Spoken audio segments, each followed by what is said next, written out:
पाहिजे. थांबा. मला एक कल्पना सुचली. आपण कॉम्प्युटरवर पत्रक तयार करू, ते झेरॉक्स काढू आणि सर्व लोकांना वाटेल. अगदी बरोबर. कमी वेळेत आपण खूप लोकांपर्यंत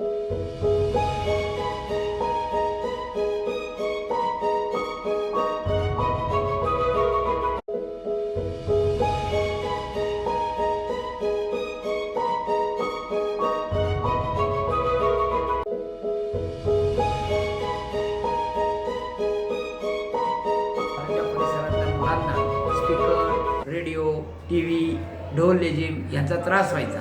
म्हणून त्याच मुलांनी स्वतः वाडी वस्तीत फिरून काही पत्रकं काढून की बाबा आम्हाला अभ्यास करताना याचा त्रास होतो, तुमच्याकडचा आवाज कमी करावा म्हणून लोकांना विनंती केली आणि लोकांनी ती मान्य केली.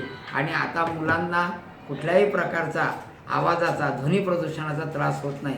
अशा पद्धतीने मुलांनी जर केलं तर आपल्या वाडी वस्तीमध्ये कायम स्वरूपाची शांतता आणि विद्यार्थ्यांच्या उत्कर्षाचा मार्ग सापडेल असं मला वाटतं. माझा मुलगा संत नामदेव शाळेमध्ये शिकत आहे.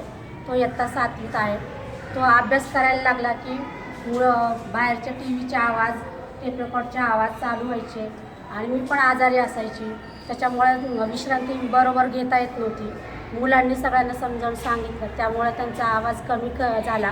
मुलांनाही अभ्यास करता आला आणि पालकांनाही, आजारी माणसांनाही जरा आराम मिळाला. सर्वांनी लक्ष इकडे द्या. मोठमोठ्या आवाजामुळे कानाचे पडदे फाटतात, लहान मुलं रडतात, म्हातारी माणसं आजारी पडतात, अभ्यासात मन लागत नाही. म्हणून आम्ही आवाज कमी करण्याचा प्रयत्न केला. तुम्हीही करा. म्हणून आम्ही पत्रके छापली आहेत, सर्वांना वाटली आहेत. तुम्हाला सुद्धा वाटू. सर्वांना आवाहन केले की आवाज कमी करण्याचे. तुम्हीही तुमच्या वस्तीमध्ये आवाहन करा. तुम्ही करणार ना? हो.